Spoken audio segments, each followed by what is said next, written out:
Yeah, it seemed like it's been forever since I've been here. And I think everybody kind of knows the story now. They know that I got sick, then my wife got sick, and then we've been playing musical hospital beds for the last several months. And it's really taken a toll on me. So I didn't want to do this, but I took out a GoFundMe because American healthcare, he was in the hospital as many times as I was, and my wife. After a while, it kind of depletes itself. And I was, I opened up a GoFundMe to help me out. And to my surprise, it has been responded to great. So if I haven't thanked all the people who have contributed to that, I'm thanking you now. And we'll talk about this in just a minute. But some people contributed that I didn't think would. I mean, you don't have to contribute anyway. You don't have to contribute anything. But Tony Khan contributed $5,000. Jimmy Cornette contributed $5,000. James, you contributed 1,000 yourself. Thank you very much. Chris Jericho donated 1,500, and they were several more people. Pat Trammell donated 500 just because I know him, but a lot of people donated, and if I haven't replied back to you, 1,800 or 1,900 people contributed. And I don't think I can sit down and write a thank you note to all 1,900 donations. But thank you very much because my wife is in the hospital. I don't know how longer she's going to be there. And there is a possibility that I'm going to have to go back in too. So after a while, it depletes what you've saved up to live on. And I didn't take it out, my daughter did. But thank you very much for everybody. I mean, everybody that contributed to that fund. And it surprised me. It's sitting at, what is it sitting at now? Have you checked it, I'm James? looking at it right now, 98,473. See, unbelievable. It's Unbelievable. astonishing, I would say. We'll get back to the GoFundMe in a minute. I just want to say the same thing as Dutch has just said. Thank you so much. Dutch wrote to me on a Monday evening or something like that, my time or your time, and just said, "Can you publicise this?" And then I said, "Of course I can," because I had no idea that you'd done this. I made a video at 8 a.m. your time, and by the evening it got to 60 something thousand. And I couldn't believe it. Wow. I mean, I was talking to Amanda, your daughter, who set up this, and she was giving me live feedback, just going, "I cannot believe this." She was, I mean, I think she was in tears for most of the day, just the unbelievable outpouring of support that everybody's given you is. I won't say baffling, but it's taken me aback so much that so many people loved the podcast, loved you as a wrestler, loved you as a performer, that they would think enough to give some money. And it doesn't matter if it's 5,000 or $5. Anyone who thought enough to spend money, anyone who thought enough to share, anybody who just sent positive messages, it was all hugely appreciated. Well, very humbling too, because people don't donate because they don't like you. They donate because they do like you. And that surprised me to no end because somebody asked me one time, "Are you a heel 24 hours a day?" I said, "No." It's an old Jimmy Hart expression. I don't work overtime because when we used to stop at, when we'd make a town, we would stop at a 7-Eleven or something outside the town to get whatever we wanted to get. And a lot of fans would know that we would go there. But that's the worst time to try to be a heel. When you're getting out of the car, even going into the matches, you can kind of be a heel then, but after when you leave that job, I stopped being Dutch and I went to being Wayne, and I would say hello to people, and because it doesn't cost you anything to be nice at all. And I think a lot of people appreciated that because I appreciated them not knocking my windshield out too. If I'd have got out and get out of the way, you son of a bitch, pow, there it went. Reminds me of a story. This is story time with Dutch. Jerry Lawler, he told me the story, and I rolled laughing. He was coming out of the matches in Jonesboro, Arkansas, and there's a bunch of people, and he was a big heel, and they hated him, and had a bunch of people, and they backed up from Lawler, and he saw one guy reach down and pick up a rock, and Lawler saw him, and Lawler says, "Don't you do it. Don't tell a wrestling fan not to do something because that's a complete invitation to do it." And he went like, "I'm going to put it through your windshield." He said, "Don't you do it. Don't you do it." And Lawler went around and got in his car and closed the door. And Lawler was telling him through the windshield, don't throw that. And he threw it right through the windshield, shattered the whole thing. Lawler said, "God damn it." He said, "I was so mad. I pulled it down in driveway quick and floorboarded it, headed to him. And all of a sudden the car went boom, to boom, to boom, to boom." He didn't check, but they had already flattened four tires. And he's sitting there with four flat tires and a busted windshield. And I said, "What'd you do?" He said, "Well, hell, what could I do? I had to get out, call a towing company. He said, "I had to get all four tires before I could even move the car." And he said, "I could see through the windshield enough to make it back to Memphis." But he said, I never forgot that. And it is a funny story. Telling the guy, "Don't do it," and a crash right through the window. To think if we'd said, "Don't donate to your GoFundMe," who knows how much we could have raised. Oh, no kidding. Well, no kidding. Let's go back to the beginning. And I'm not saying, when you were born or anything, but a couple of months ago. So it's weird timing, really, because I joked that when you got sick back in December or late November 2023, I joked that you couldn't have picked a better time because we'd already recorded 4 episodes of the podcast in advance. So by the time I got back, you'd sort of got well again, which is an amazing sort of weird coincidence. And then this time, I was off on paternity leave for a few weeks. And by the time I was ready to come back, Hurricane, is it Helena, was hitting. Helena or Helene or whatever they called it. Helena and Milton, sort of one after the other. And Milton almost together, back to back. And I'm sitting down here in Florida. I'm in the hospital. And I'm laying there in the hospital, taking all the medication, and still, and I got sepsis again. And I got advice: don't get sepsis, because the doctors told me the first time I was in there, told me that I had a 50-50 chance of beating it, which meant I also had a 50-50 chance of dying. But I don't know what it is about sepsis, but I didn't take anything seriously. I just laughed at the guy. Whatever, I've had worse odds or something. And I barely remember him saying that. And the first time I was in the hospital, and the time you were talking about, there's a complete week there that I don't even remember. Nothing. They even gave me a blood transfusion that I don't remember. Now, how do you not remember that? I guess they put me out and transfused my blood, but I didn't know it. I didn't know it till the doctor told me almost when I was ready to go home. And I said, "I didn't know that." He said, "Oh, yeah." I said, "Well, thanks for telling me." And I didn't really know how close I was to dying. And then I found out, and I can tell on my arms right here, the more you lay in that bed, you lose. The doctor told me this: you lose like 3% of muscle mass every day you're laying there. And I went, that's quite a lot. But I used to do a lot of tricep work, and they're back a little bit now. But it just drooped down till I could see what I had lost. So and the old saying is, use it or lose it. It's true.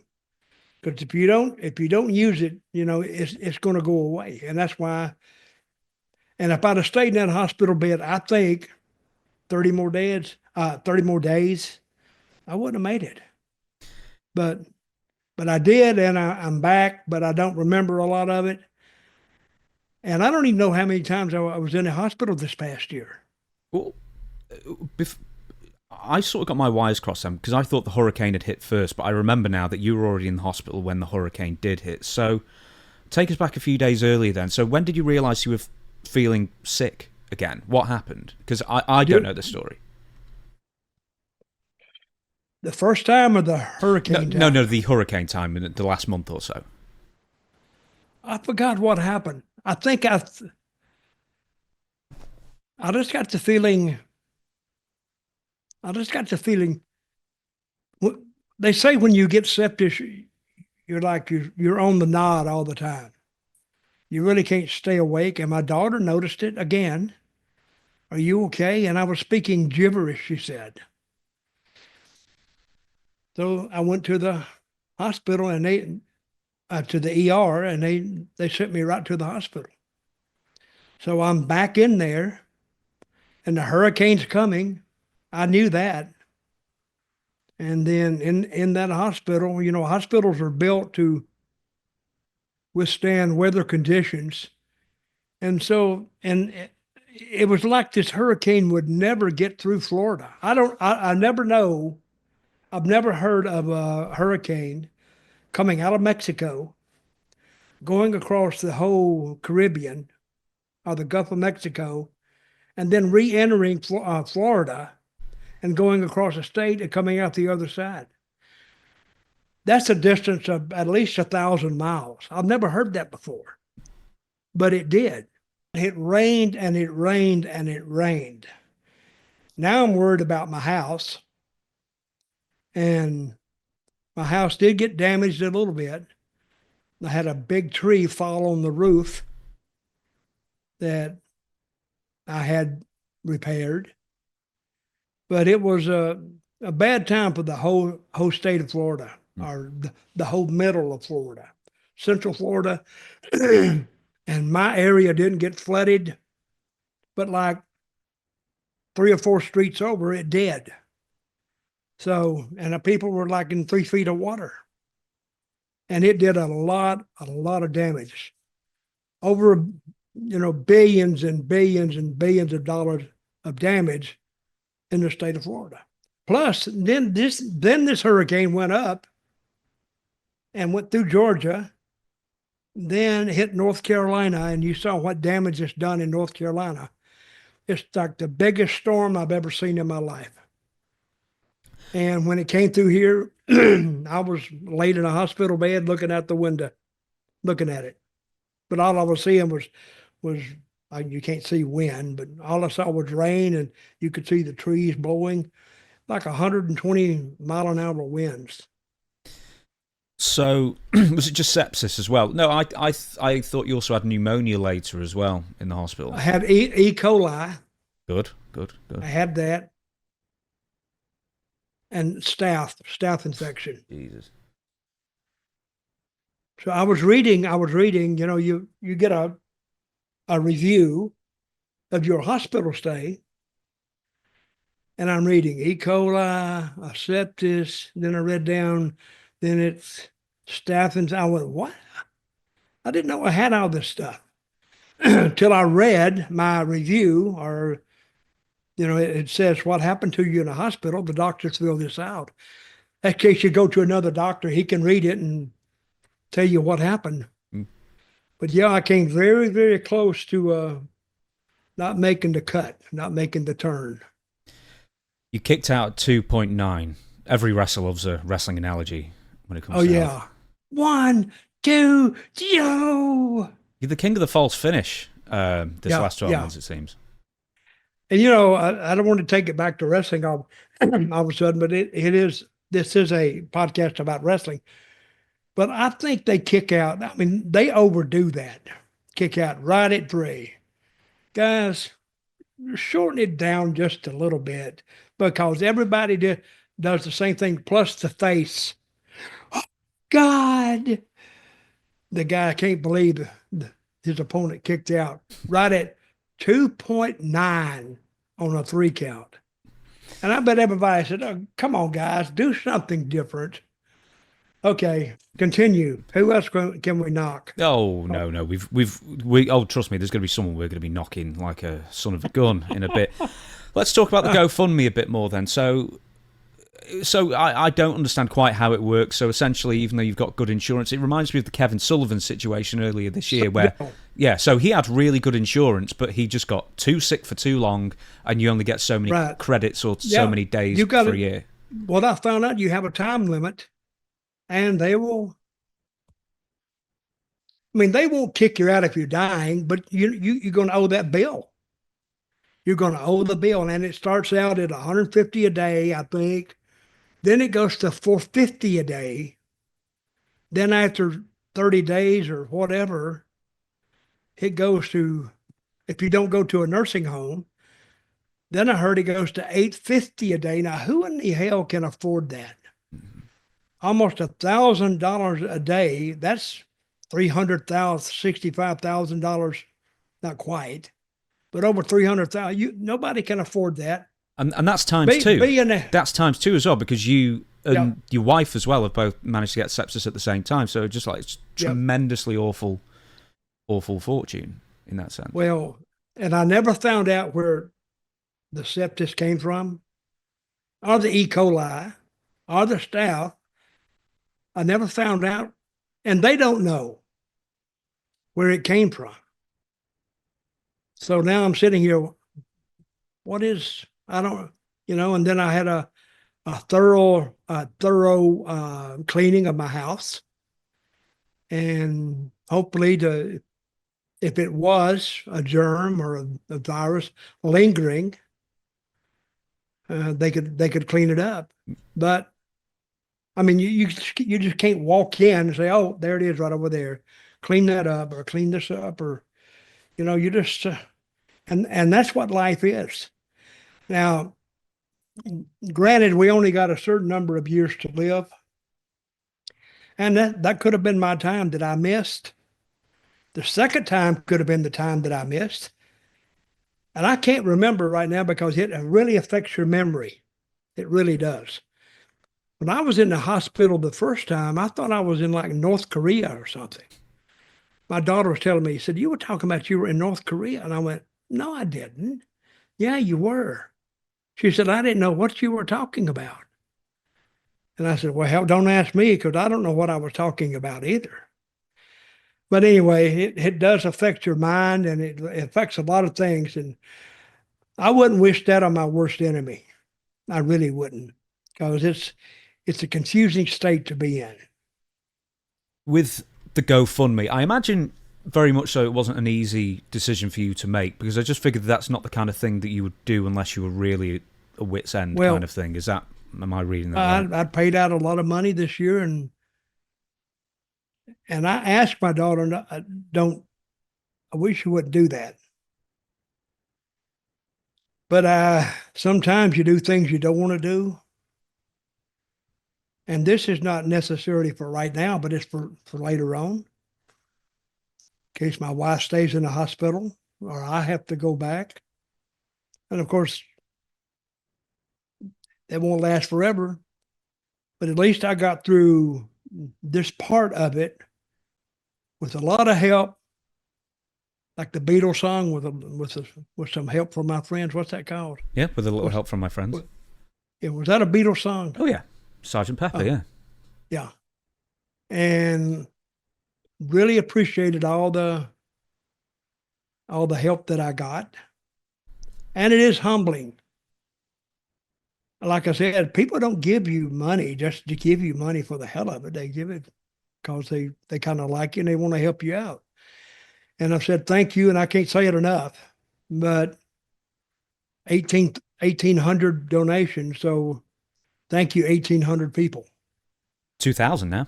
2,000 people donated, it says. So really? people are still donating. I'm just looking at the last minute, newest 32 minutes ago, 33 minutes ago, 40 minutes ago, 1 hour ago, 2 hours ago, 2 hours ago, 2 hours ago, 3 hours ago, 5 hours ago. And that's in the middle of the night. People are still donating 1,976. When the GoFundMe first started rocketing up, What was your initial reaction? Because as I say, I text Amanda, your daughter, Dutch's daughter, to sort of gauge her reaction, and she was in just sort of like stunned disbelief that so much was rolling in. And I think the original goal was 20,000. Was Yep. it? And I didn't think I'd get 20,000. I would have been happy if I'd have got like 5 or 10. That's what I thought. Because I think Kevin Sullivan, when he did it, because his bills weren't stopping and he was going to have more medical care, I think it reached 54,000, I think. And but in my wildest dreams, I never thought it would hit 20, really. But it kept going and kept going, and then you advertised it, and some more people picked it up, which really renewed my faith in the wrestling brotherhood. Because wrestling people, and I did this in an interview one time. I was standing in the middle of the ring, and I looked out at the crowd, and I did this in WWE. I said, looking out at this crowd, I see the backbone of America. I see the plumbers and the truck drivers and the doctors and the dentists and the cooks and the policemen. But these are the people who get up every day and they go to work and they pay their taxes, put their kids in school, and they're the reason that the country works. And it is. Because wrestling fans, to me, are the most loyal fans in the world. I mean, football fans aren't that loyal. Because if a team doesn't win, screw them. I'm not watching them anymore. But wrestling fans will hang on to the last minute, and then, yeah, they'll bail on you. But as soon as you do something interesting again, they come right back. WWE proved that when Triple H took over creative. And he started telling the story. And how many times have I said wrestling is story? Wrestling is part sports, part entertainment, mostly story. And when you tell a story that the people, I won't say conveniently believe in, but I mean, they can believe in it. They're not embarrassed to believe in it, but they'll come right back. Because they want to know where the story goes, where it leads, how it branches off. And it's like reading a book. A book has to have a protagonist and an antagonist. It's got to have a plot. It's got to take you right to the end.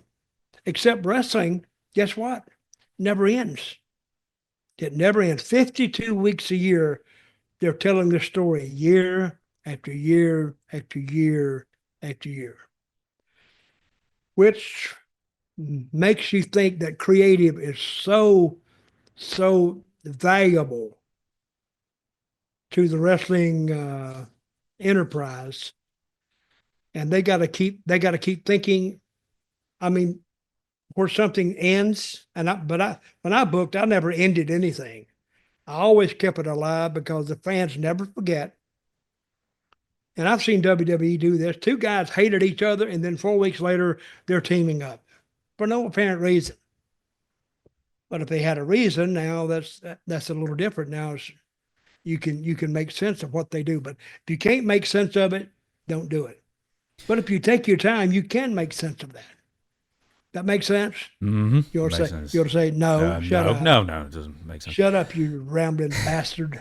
We're going to get to rambling bastards in a minute, don't you worry. Just before I do, the top, and I don't want to harp on the top donors because, as I say, anyone who sent in money is wonderful for thinking as much of you as they did to, get on the computer, get on the phone and put some money in. There's one mystery, though. The top donor is anonymous. $5,500. Do you have any inkling who that is? Nope. Really? I have no idea. Any guesses, or because I've been trying to guess recently? No, I have no, really anonymous. I have no idea. Nobody has emailed me or texted me privately and said, "Hey, I was the author or the donator of the $5,500 donation." Nobody has done that. And if they had, I couldn't tell you anyway, or I wouldn't tell you. But, and that surprises me because, you know, I get a lot of anonymous, but it's $50 or $25, $75. But $5,500 is a pretty good little pop, believe me. But I have no idea who that is. Yeah. But whoever you are, I thank you. You're going to get loads of people claiming it was them now. So it's like, well, then I'll thank a lot of people. Quite a few anonymous $1,000 donators as well.